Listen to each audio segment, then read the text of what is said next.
Balik lagi ke YouTube, please. Yuk kita mulai nonton aja. Jangan lupa subscribe.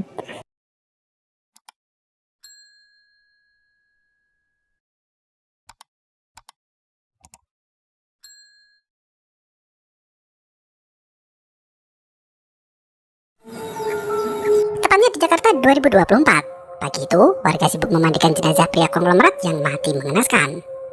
Sembari menyiram air di atas tubuh si mayit, mereka sibuk membicarakan riwayat hidup sang konglomerat itu yang cukup mengerikan. Yos ikut membantu memandikan jenazah Bagas yang mati dengan luka tusuk belakang pinggang. Kedatangannya ke pemakaman adalah untuk mengorek rahasia kekayaan Bagas yang diduga berkat mengadopsi anak. Pemandi jenazah menasihati Yos agar tetap miskin daripada mati seperti Bagas di hari ke-7 setelah mengadopsi anak.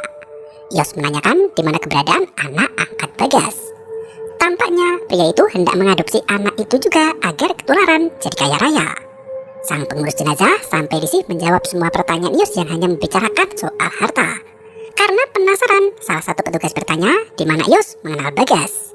Dengan gugup, Yos berkata jika ia pernah bekerja di pabrik roti bersama Mas Bagas. Sontak, tangan Yos ditarik dan dipaksa untuk mengaku siapa ia sebenarnya. Sang pemandi jenazah itu tahu betul jika Bagas tidak pernah bekerja di pabrik roti. Karena sudah ketahuan, Yos langsung kabur melarikan diri dari rumah itu hingga membuat proses pemandian jenazah tersendat. Dan film pun dimulai. Sesampainya di rumah, malam itu Yos bercerita pada istrinya Ipah perihal anak angkat pembawa keberuntungan. Gosip jika Bagas mengadopsi anak untuk mendapat kekayaan pun terbukti kebenarannya. Tumben abang Geli, biasanya juga grepe-grepe aja. Yos berencana untuk pergi ke panti dan mengadopsi anak angkat Bagas demi mencari peruntungan ekonomi. Ia berkata, di hari ke-6 nanti anak itu harus dikembalikan atau jika tidak nyawa Yos dan Ipah yang akan mati. Ipah yang sibuk memasak nasi terlihat tak tertarik dengan rencana suaminya mengadopsi anak. Ipah sudah mendengar kabar tentang kematian Bagas di hari ke-7 pasca mengadopsi anak. Ia tak mau berakhir seperti Bagas yang mati dengan tusukan benda tajam di pinggangnya. Siapapun yang mengadopsi anak itu akan mati di hari ke-7. Ipah sangat takut mengambil resiko kematian itu. Yos hanya bisa menghela nafas panjang. Ia masih menyimpan brosur properti megah yang berada di kawasan elit idamannya sejak dulu. Sepasang suami istri yang berprofesi sebagai pemulung itu harus menelan pil pahit tinggal di tepi kawasan pembuangan sampah yang kotor dan bau. Ipah menegaskan jika pernikahan mereka bukan atas dasar uang melainkan atas nama cinta. Setelah nasi matang, Ipah mengajak suaminya untuk duduk berdua menyantap sajian nasi hangat dengan sejumput garam. Yos tak mau menyerah membujuk istri cantiknya itu agar mau mengadopsi anak angkat si Bagas. Ia berkata jika Bagas tidak mati begitu saja di hari ke-7-nya. Ia yakin anak adopsi itu yang membunuh Bagas dan menusuk ayah angkatnya dengan pisau tajam tepat di belakang pinggang.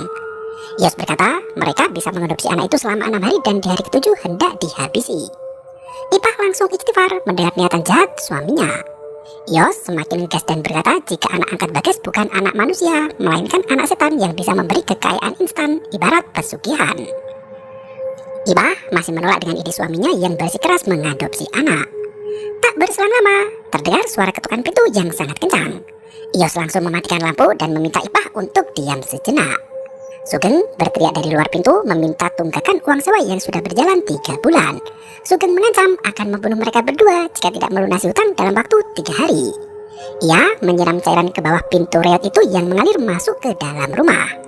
Selembar kertas dibakarnya dan dimasukkan melalui lubang pintu. Seketika itu, Aku kasih tempo 3 hari. Sugeng berteriak kencang jika cairan yang ia siram hanya air biasa. Jika tak kunjung membayar uang sewa, mereka tak akan segan menyiram bensin ke rumah itu dan membakar mereka berdua sampai mati. Ipah hanya bisa menangis di pelukan suaminya sembari merengek jika ia tidak mau mati. Nggak mau abang mati. Itu akan mati. Pagi itu, Ipah dan Yos sudah berada di panti asuhan untuk mengadopsi anak angkat Bagas yang dikembalikan ke sana. Petugas panti memberikan penjelasan dan pengarahan panjang lebar terkait rencana mereka mengadopsi anak. Yos menyela penjelasan petugas dan berkata jika ia hanya ingin mengadopsi anak angkat Mas Bagas yang baru saja meninggal kemarin. Petugas panti pun tersenyum tipis. Ia tahu apa maksud dan keinginan dari pasangan suami istri itu. Ia meminta Yos dan Ipah untuk pulang saja karena jawaban dari masalah kehidupan bukan berada di panti asuhan. Ipah tetap mendesak dan berkata jika permasalahan hidup yang membelenggu dapat berhenti tepat setelah ia mati. Petugas panti langsung diam dan membawakan anak itu ke hadapan mereka. Syafin berjalan bersama petugas panti yang langsung menyerahkannya pada Ipah dan Ios. Mereka saling berkenalan untuk pertama kalinya dan berjabat tangan. Syafin langsung memeluk Ipah seolah dirinya sangat menyayangi wanita malang itu. Sebelum mereka pergi, petugas panti mengingatkan bahwa untuk mendapatkan sesuatu, mereka harus memberikan sesuatu terlebih dahulu. Ia meminta Ipah dan Ios untuk memberikan kasih sayang tulus pada si kecil Syafin. Akhirnya, hari pertama kebersamaan mereka pun dimulai. Syafin berjalan kaki menuju ke rumah Ipah dan Ios yang berada di tepi pembuangan umum. Ipah sudah membelikan permen kapas untuk Syafin, namun anak itu lebih tertarik pada makanan di restoran mahal. Ipah sampai melamun menatap dari balik jendela saat keluarga kaya menikmati sajian mahal di atas piring antik. Pegawai restoran terpaksa mengusir Ipah dari jendela karena mengganggu pengunjung yang sedang menikmati suasana. Sesampainya di rumah, Ios langsung menunjukkan ranjang tempat tidur Syafin yang digunakan bersama. Sementara itu, Ipah langsung ke dapur untuk membuatkan santapan lezat agar Syafin tidak kelaparan setelah berjalan cukup jauh. Karena tak berhasil menemukan bahan makanan apapun, Ipah terpaksa menyajikan nasi dengan telur ceplok. Untungnya, Syafin mau menerima makanan itu dan disantap dengan lahapnya. Malam harinya, Ios menghitung sisa uang mereka yang semakin menipis untuk membelikan Syafin mainan. Ios merasa kesal karena anak itu seperti tidak membawa perubahan apapun dalam hidup mereka. Ipah justru mengalihkan pembicaraan. Ia bertanya jika sudah kaya nanti hal apa yang akan dibeli oleh Ios. Pria itu langsung semangat mengungkapkan mimpi terpendamnya untuk punya rumah di kawasan elit. Ia juga bermimpi untuk membeli perabotan mahal yang indah agar bisa mengisi rumah meganya dengan barang mewah. Ios sudah sangat lelah hidup di dekat gunungan sampah yang rawan terjadi longsor. Belum lagi jika mereka diusir dari tempat tinggalnya sendiri. Ipah menghela nafas panjang dan berkata jika ia hanya ingin membeli bahan makanan yang banyak agar bisa makan enak. Mereka terakhir kali makan enak adalah saat merayakan ulang tahun mendiang anak tercinta. Ios bergumam jika ia masih ingat rasa pepes buatan Ipah yang sangat lezat. Sembari menciumi tangan istrinya, ia menuturkan jika rasa asin keringat itu mengingatkannya pada kebahagiaan makanan enak. Saat mereka bersenda gurau, muncul beberapa lembar uang ratus ribuan di bawah bantal. Ios langsung menghitung uang itu yang ternyata berjumlah 500 ribu rupiah. Mitos tentang anak pembawa berkah itu benar-benar kejadian juga. Esok paginya, di hari kedua mengadopsi Syafin, Ipah masih tertidur pulas saat Syafin melihat foto anak kecil di dalam rumah. Ipah terbangun dengan mata sempatnya berkata jika anak dalam foto itu bernama Rian. Mengetahui Rian telah tiada, Syafin justru keheranan karena masih kecil tapi sudah meninggal dunia. Ios pulang dengan membawa beberapa mainan untuk Syafin dari uang yang ditemukan semalam. Setelah menyerahkan mainan itu, Ios kembali bersiap pergi untuk bekerja membersihkan selokan. Ipah berkata jika ia harus segera kembali kerja memurung sampah. Ios bertanya pada Syafin, hendak ikut siapa? Siang harinya, Ipah sudah berada di tempat pembuangan air untuk memilah sampah plastik yang masih layak jual. Syafin ikut dengan ibu asuhnya itu dan duduk sendirian di pos. Ipah melenggang pergi, sibuk memunguti botol plastik yang berserakan di tengah gunungan sampah. Saat langkahnya semakin jauh, Ipah mendengar suara anak kecil yang memanggil ibunya. Ia melongok ke depan, namun tak ada siapapun di sana. Ipah kembali fokus kerja, namun suara itu kembali datang. Sontak terlihat anak kecil dari kejauhan yang sangat mirip seperti Rian.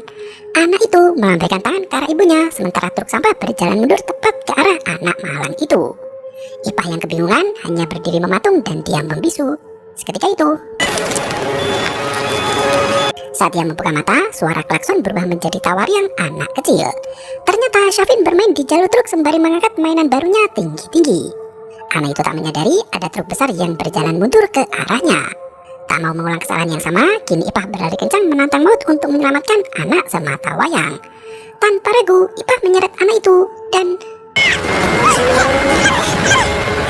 Ipah menangis melihat Syafin yang terjatuh bersamanya setelah hampir mati terlindas truk seperti Rian. Syafin langsung meminta maaf dan memanggil Ipah dengan sebutan ibu untuk pertama kali. Meski awalnya canggung, Ipah akhirnya menerima panggilan itu dan menyebut dirinya sebagai ibu, walau dalam hati merasa belum pantas. Sore harinya, saat berjalan pulang ke rumah, mereka berpapasan dengan keranda jasad warga yang meninggal dunia. Ios ikut mengiringi keranda mayat itu sembari berkata jika Bang Amir meninggal dunia setelah tertimbun longsoran sampah. Tepat di hadapan mereka, Sugeng terlihat mengawasi dengan memainkan pisau kecilnya. Ipah yang tak punya uang hanya bisa menunduk ketakutan dan melenggang pergi masuk rumah. Tak berselang lama, Ios pulang dan langsung ikut makan. Ia berjanji ketika sudah punya banyak uang, mereka bisa makan di restoran sepuasnya. Ia bahkan mengajak Ipah untuk membuka bisnis restoran bernama Selera Payos, Ipah dan Ios. Saat mendengar Syafin memanggil Ipah dengan sebutan ibu, Ios langsung terperangah. Selesai makan, ia bertanya pada istrinya mengapa mau dipanggil ibu oleh si Syafin.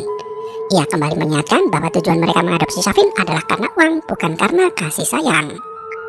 Yos meminta Ipah untuk menjaga hati agar tidak memiliki perasaan apapun pada Syafin. Ia masih bertekad kuat dengan rencana awal, yaitu membunuh Syafin di hari ke-7. Ipah terlihat pasrah dan berkata jika ia hanya akting menyayangi Syafin. Ia berkata jika dirinya tidak mungkin sayang dengan anak setan yang membawa pesugihan. Yos mengeluarkan uang dari saku celana di mana ia mendapat upah 100.000 dari pekerjaan membersihkan selokan. Ipah pun hanya mendapat 50.000 dari memulung. Suara pecahan genteng terdengar keras dari atap seolah ada benda keras yang jatuh menimpa rumah mereka. Yos berlari untuk memeriksa atap yang rusak, namun ternyata gelang emas tiba-tiba jatuh dari langit membuat Yos tertawa kegirangan. Pagi harinya Yos menjual gelang emas itu ke pedagang emas pinggir jalan. Syafin sempat bertanya akan dipergunakan apa semua uang itu. Yos menunjukkan brosur perumahan elit seraya berkata jika ia memimpikan punya satu rumah mewah di sana. Penjual emas itu sampai berteriak jika mimpi Yos terlalu ketinggian. Mereka berjalan pulang setelah membeli mainan. Sesampainya di kawasan pembuangan sampah, Sugeng sudah menantikan untuk menagih tunggakan uang sewa Yos dan Ipah.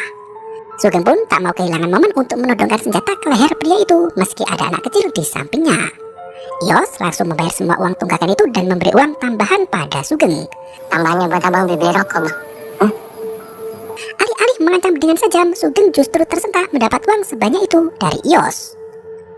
Di malam yang telah larut, Ipah dan Syafin tidur di atas ranjang sementara Yos tidur beralaskan tanah. Karena tenggorokannya terasa kering, Yos mengambil minuman dari teko. Anehnya, teko itu tak keluar air melainkan bunyi gemerincing besi di dalamnya. Yos pun membuka teko itu yang ternyata berisi kalung emas. Pagi di hari keempat, mereka langsung naik taksi untuk makan enak di restoran mahal. Sebelum masuk resto, Yos melenggang untuk menjual kalung emas itu. Ia berpapasan pada Ipah untuk memesan semua makanan yang disukai Syafin di sana. Ipah dan Syafin langsung masuk ke dalam resto dan duduk di kursi mewah. Mereka mulai memilih-milih makanan yang harganya cukup mahal. Sang pelayan restoran sampai mengulang pesanan Ipah karena satu menu harganya 300.000. Yos menyusul ke dalam sambil menyibaskan uang hasil jual kalung emas. Ia berusaha meyakinkan pelayan restoran jika mereka bisa membayar secara cash. Akhirnya semua pesanan yang diinginkan pun terhidang di depan mata. Mereka menyantap makanan itu sambil bercengkrama bersama. Baru beberapa suap, Syafin langsung batuk hingga tubuhnya kejang-kejang. Ipah panik melihat anak itu jatuh pingsan dan berteriak minta diteleponkan ambulan. Saat Ipah berlari keluar resto, pelayan menghadang Yos untuk segera membayar makanan mereka yang belum habis disantap. Sesampainya di rumah sakit, dokter pun bertanya apakah Syafin memiliki alergi tertentu terhadap makanan.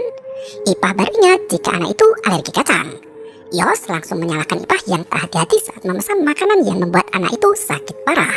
Tak berselang lama, dokter yang menangani Syafin berkata jika kondisi anak itu sudah stabil dan bisa pulang setelah beristirahat selama 1 jam.